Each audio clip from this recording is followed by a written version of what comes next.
Hello world, it's your boy X. I'm here with Jay and we back, baby. We about to talk to you about Money in the Bank 2025. Let's get it. First match of the night, we had the women's Money in the Bank match. It was an okay match, but it definitely wasn't the best. I think that the 2018 one was really good. This one right here, like I said, it wasn't a bad match, but it definitely wasn't one of the best women's Money in the Bank. So far, we've had 9, and I think that this would definitely be, for me personally, I put this like towards like the bottom half of best matches because the match was very slow paced. You could tell because Stephanie Becker, she just had 2 matches, prior to this one. She had one earlier in the night for the AAA, and then she wrestled on SmackDown literally the day before. So, she was outside of the ring, just resting for most of the match, and then she would come in and do spots. Also, I just like Naomi, she was also another one. She was limping a lot, and she was also outside the ring a lot. But I'd say that the match mostly consisted really of Roxanne and Julia just beating up people for like 80% of the match, really. And then most of the time people were outside of the ring and they would just come in to do spots.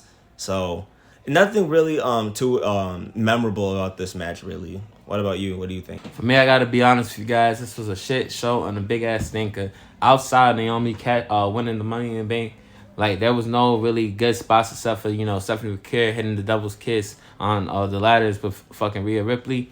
Like outside of that, we had like the spot fest. It was just too much, man. It looked staged. You could definitely tell that it's choreographed. Like you guys are trained professional wrestlers. Y'all supposed to make this look clean and crisp. Y'all supposed to be practicing. Y'all supposed to be doing this stuff beforehand. So when it's time that the camera roll and that we see this on live television and shit, that it looks like second nature and stuff. Why do I have to see Roxanne Perez like staring back behind her, like looking at freaking Alexa Bliss getting ready to hit the same exact move onto Naomi? And like the minute I saw Naomi send up that second ladder, I already knew they were gonna do something similar, something very symmetrical at the same time.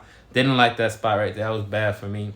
I think the wrong winner won too. This is my take on Naomi. Naomi's an amazing wrestler. She got all the talent in the world. She's got on the mic, phenomenal mic skills and stuff. And like her character, this is probably her best character since the Glow gimmick. You guys gotta be honest. You could literally book Naomi to beat Tiffany Stratton, do a number 1 contenders match against like freaking Jade Cargill and Nia Jax again, and literally book Naomi to cheat in the match she's fighting Tiffany Stratton for the title and to win the belt. So that's why I personally didn't believe Naomi needed the briefcase, because she could literally beat Tiffany believable and legit without the Money in the Bank briefcase. The Money in the Bank briefcase is supposed to use to elevate talent. It's supposed to catapult a superstar who you wouldn't be able to see winning a regular championship match and make them go from a mid-carder or lower carder to the main event. Naomi's already been there, done that. Y'all wasted the opportunity and stuff. Especially because Seth Rollins already won. It was like Seth Rollins just went back-to-back. Naomi's already established. This Money in the Bank briefcase for both winners this year will not be used to make a new start. Last year we had Tiffany Stratton, and who won the men's? Damian Priest? Oh no, yeah, Drew. You see, they just fucking up the Money in the Bank. Well, I'll add to it about the Money in the Bank being used to make stars. I definitely agree, and I thought that was kind of like the whole point of the thing. Because with Money in the Bank, there's so much that you could do to elevate a talent. Like, just even having somebody being in the match in itself, not just winning it, but being in the match right there. It's a match that, has a lot of really cool spots. You see people do stuff on the ladder. Like, that's one of the reasons why Evan Bourne was one of my favorite wrestlers, because when I was a kid, I used to see him doing all these crazy high-flying moves and these, just spots that you would never see. And it's a very entertaining match, you know what I mean? I don't think that it should just be a spot fest, like how they have been trying to make it. Like, back then, when I was a kid, it definitely showed a different side of a lot of people, like not just what they can do as far as like moves, but their strategizing, which is like it adds depth to their character to see who will be willing to do what to win. Like, will the good guy I don't know, like, will he, like, I guess, cheat in a way? How will they take advantage of a certain situation and stuff like that, to get to the briefcase and stuff. And yeah, like I said earlier, when it comes down to making stars, you have 3 different opportunities to make a star within the Money in the Bank match. Somebody has a great showing in the match itself. That's the first way. And then if they win it and then they end up, getting that accolade, then that's the second way. And then the third way would be, well, actually 4 ways. The third way would be how they carry the briefcase and stuff like that, depending on if they cash it in or if they're going to be, holding it on for a long time until they're ready. And then the fourth way would be if they cash it in successfully, and then they have that big moment. Oh, I just cashed in at a pay-per-view and nobody was expecting it. So yeah, you have those four ways: the cash in, being in the match itself, carrying around the briefcase, doing the whole I could cash this in at any minute, being Mr. Money in the Bank, customizing it and stuff like that. Yeah, just the win in itself, just having that title. So right here, like you said earlier, they gave it to somebody like Seth Rollins who already had it before, when they could have definitely gave it to somebody like LA Knight or even a Chad Gable. I mean, we all know Solo Sikoa and Andrade weren't gonna win, and who was the other person in the match? It was Rollins, Solo, Andrade, LA Knight, Seth, and Solo, and Penta. Okay, yeah, I'm sorry, I forgot about Penta. Yeah, we knew he wasn't gonna win it, and that's not me trying to like take a dig at him or anything, but it's just like the obvious choices and stuff. He's not a main eventer. The Money in the Bank is for people who are gonna be entering in the main event scene and stuff like that, or people who are already in it. And we all knew Penta wasn't gonna become WWE champion, so that was out of the picture. And same thing with the women. With the women, Alexa Bliss, I didn't think she was going to win it because she already won it and stuff like that. And they've been teasing kind of like a feud between her and Charlotte or something like that. Julia, I knew she wasn't going to win it because, I mean, she isn't really popular with the crowd, to be honest with you. Roxanne, I honestly could have saw her winning it. I didn't want her to win, but if she did, I wouldn't have been surprised. But who else was in this match? Stephanie, I honestly didn't see her winning it. She maybe down the line, but I don't know. I don't think that the briefcase. I don't think that she needs it, to be honest with you. Rhea Ripley, I also didn't see her winning it because she's another person like who you said. The briefcase is kind of for like the people who I guess need that extra leverage to if they can't do it on their own, that they need the briefcase to help them out. So yeah, there's a lot of ones that I feel like it's just obvious that they weren't gonna win.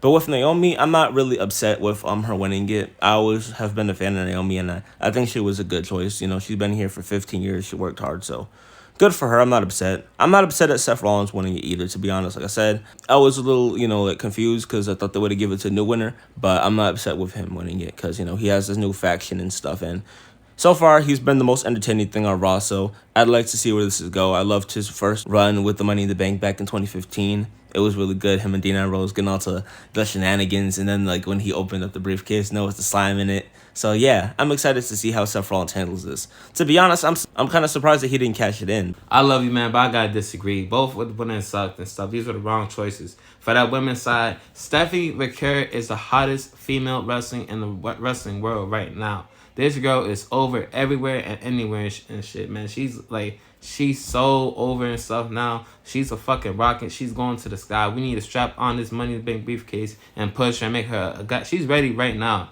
She's ready right now. I'm telling you. And if it wasn't for Stephanie winning that Money in the Bank, the next person should have been the prodigy, Roxanne Perez. Roxanne Perez went toe-to-toe with Charlotte Flair. She came in at number 2. She lasted down there almost an hour. She made a great debut in the Royal Rumble and stuff. She's been killing it both on NXT, SmackDown, and Raw. She's nonstop. She's a machine. She's a beast. She's young. She's ready. This is her gimmick. She's a prodigy. She's young, talented, and she's ready to be a champion. So you guys should have gave her the Money in the Bank briefcase and stuff. Like I said earlier, Naomi could easily get a match on SmackDown through Nick Aldis in a triple threat match. No more contender. Cheat. Beat Tiffany. Roll up. Steel chair. Whatever. Any type of shenanigans, she could win.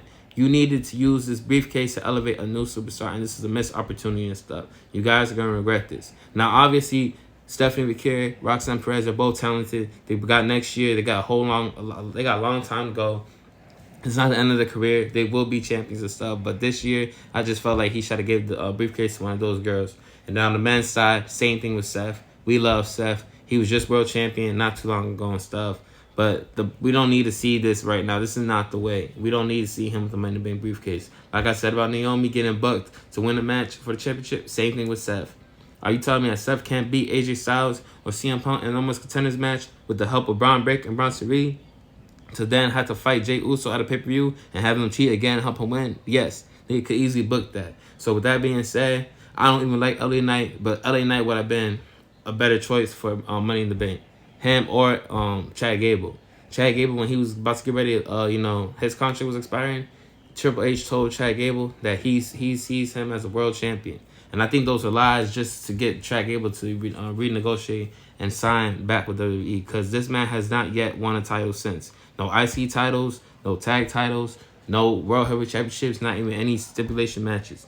Triple H is a bold-faced liar. He's not doing nothing with talent and stuff, and he's running WWE into the ground. But with that being said, we're about to move on to our next match. Moving on to the next match. The next match, we had a match that was actually not announced prior to the event. We had Dominic Mysterio. He went up against Octagon Jr. Solid match from the guys, but obviously we're not going to have no random superstars from AAA, wherever that place is at, come to, WWE and win the IC title. Dominic Mysterio, great match. Liv Morgan, it was good to see you and stuff, but mid at best. Not really interested. Next topic.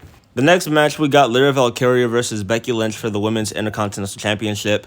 It was a decent match, you know what I mean? Lyra was she was pulling out all the stops and stuff. Becky and her, they were really bringing it to each other. I liked the match, but it definitely wasn't one that I'd say will go down in the history books or memorable and stuff. It was a decent match on the pay-per-view, and Becky Lynch, she really did make Lyra look like a star, especially at the end. I like how at the end of the match she made, she was like, you made a deal that if I beat you, then you would raise my hand. So at the end of the match, Becky Lynch, she beat her. And then, Lyra, she looks distraught. And she's like, oh, no, I can't believe I got to do it. I got to raise her hand. She's like shaking her head. She's like, no, I can't do this. Becky's like, no, you got to do it. So she, puts her hand up in the air and she shows her hand.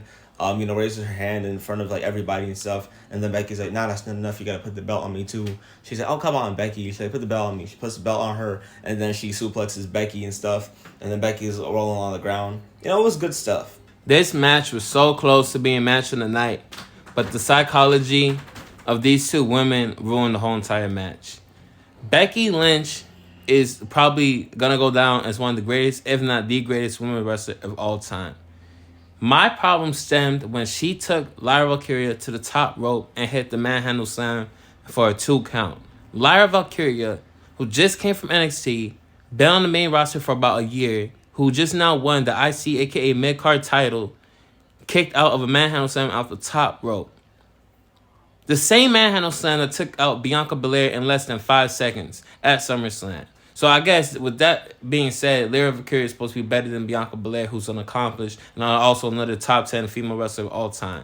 It doesn't make any sense, ladies.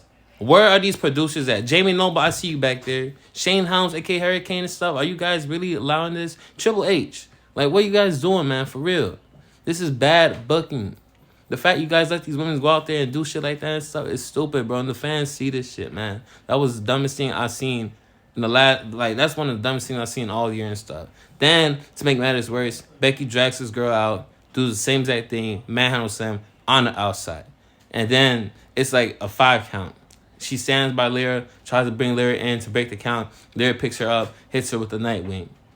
And then, this is supposed to be so realistic, they both stay on the floor all the way up to this count of 9, and then both of them run up and jump at the same time at 9 to get in the ring at 10. Horrible psychology and stuff. It was a great match up until that. I was so disappointed, man. You guys gotta protect the wrestlers. We gotta protect finishers and stuff. These women kind of had a banger and stuff. It was bad. But I did like the ending with Becky getting the belt on her and stuff. Lyra, showing her hand, showing the title on Becky, keeping her promise and stuff, being a woman of her word, and then the German suplex at the end. So Becky's gonna make Lyra a star. Probably lose about SummerSlam. But yeah, solid performance from these women and stuff, but bad psychology. On to the next match. This right here, this is the main event for me. This is the men's Money in the Bank match. It was a really good match, I'm gonna be honest with you and stuff. But my only complaint about the match is same problem that I had with the women's. It looks way too choreographed, and you could even see LA Knight. I had saw after he got taken out the ring, he was on the apron, looking like he was ready to get back in the ring. Somebody, they said get down or something, and then he just gets down on the floor, and he's just laying there after he was just about to get back in the ring. And it's you have to make the match look believable, people actually want to win.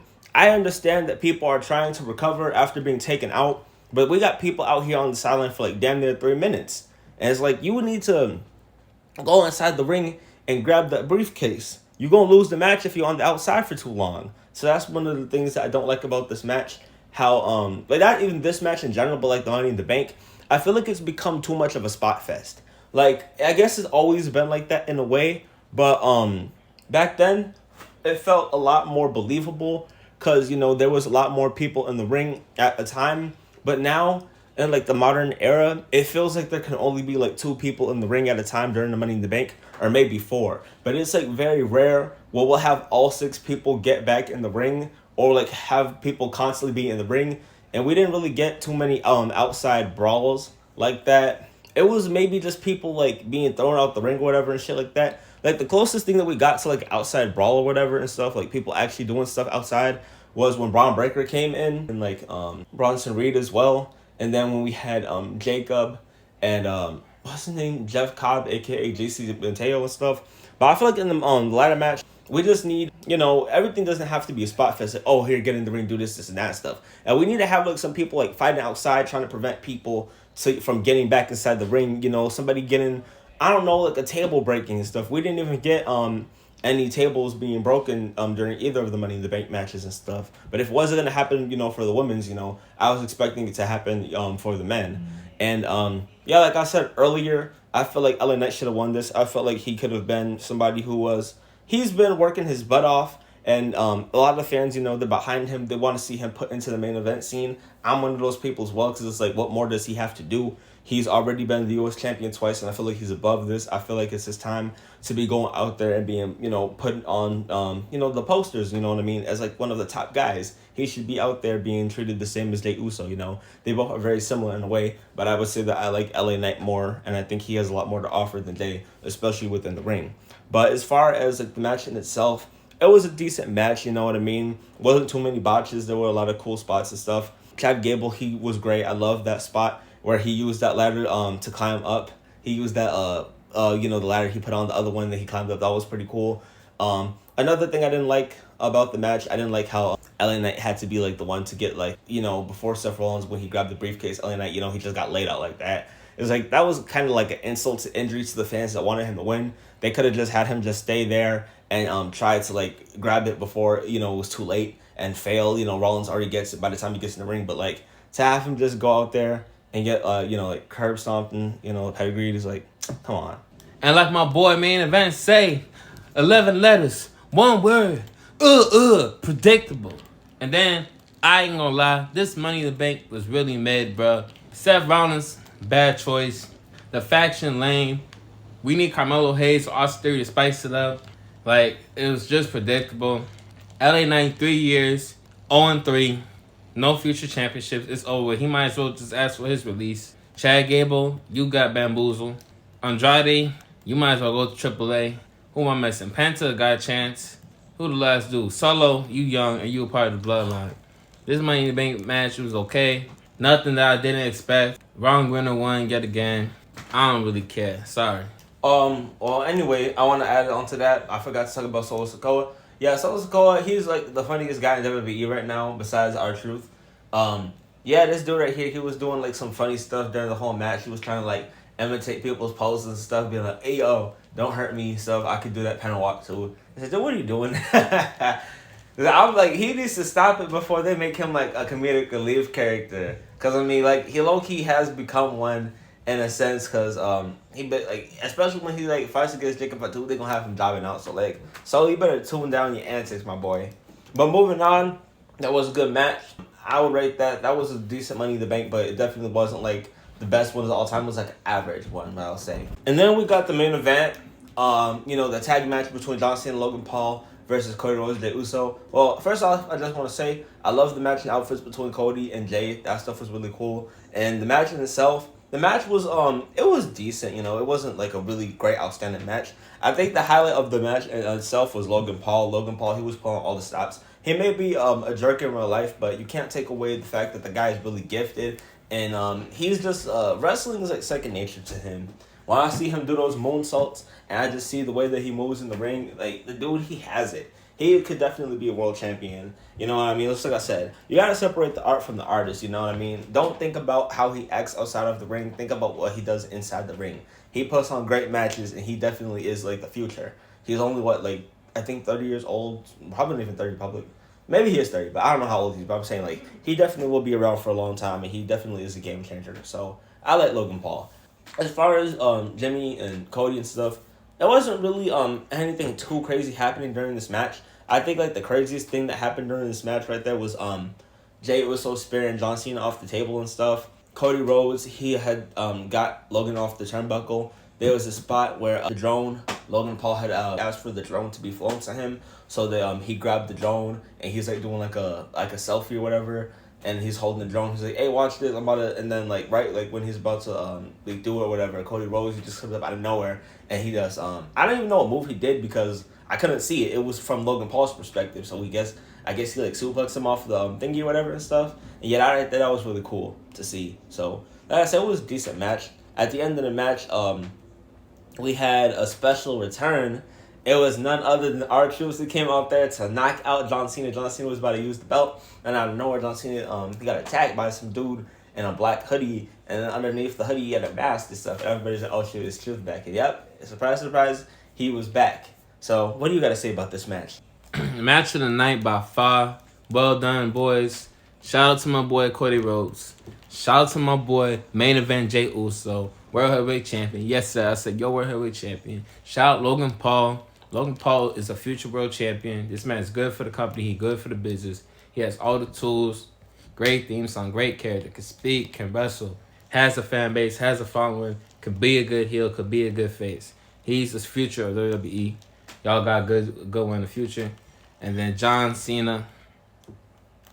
You know, John Cena one of the favorite wrestlers of all time, but man, this last dance, 12 years is not really that good, man. The match was mid for, half the match, but it started picking up towards the end. That's what saved the match. And then the R2 coming out at the end. Woo! That's what y'all needed and stuff, man. Triple H, I don't know how it went, but you got R2 back, so the fans are happy, so good job on that. And Money in the Bank overall, 7 out of 10. Average pay-per-view, I gotta give it a C+ at best. That's just me. It wasn't that special. It was too predictable. Wrong people won.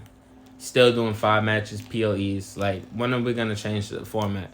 You see the numbers are dipping. There's a decrease. Y'all selling out in stadiums, yes, but the viewership is going down at home. Why do y'all only care about the attendance and not care about the public perception? The IWC is taking over and the viewership at the house, like, come on. Like, you guys got to analyze your business plans and stuff and work a little bit different.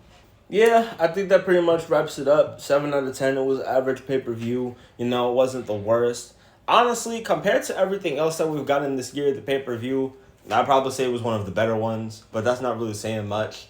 It just so happens that the pay-per-view probably would have been a lot better if it had more matches. The lack of matches on these PLEs, like when I was a kid, we used to get like 7 or 8 matches and stuff. So, we went from 4 to 5. It's like the Dominant Mysterio match was incredibly short and stuff.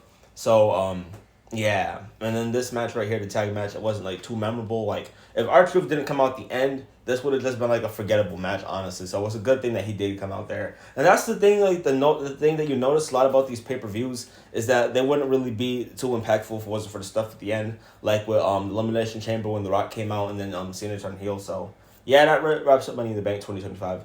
Average at best, 7 out of 10. So thank you guys for listening. If you like our content, make sure to like, share, subscribe, comment, all that good stuff. Tell your family and friends about it. You know what I mean? Follow us on all platforms at Backlash Podcast. And peace out.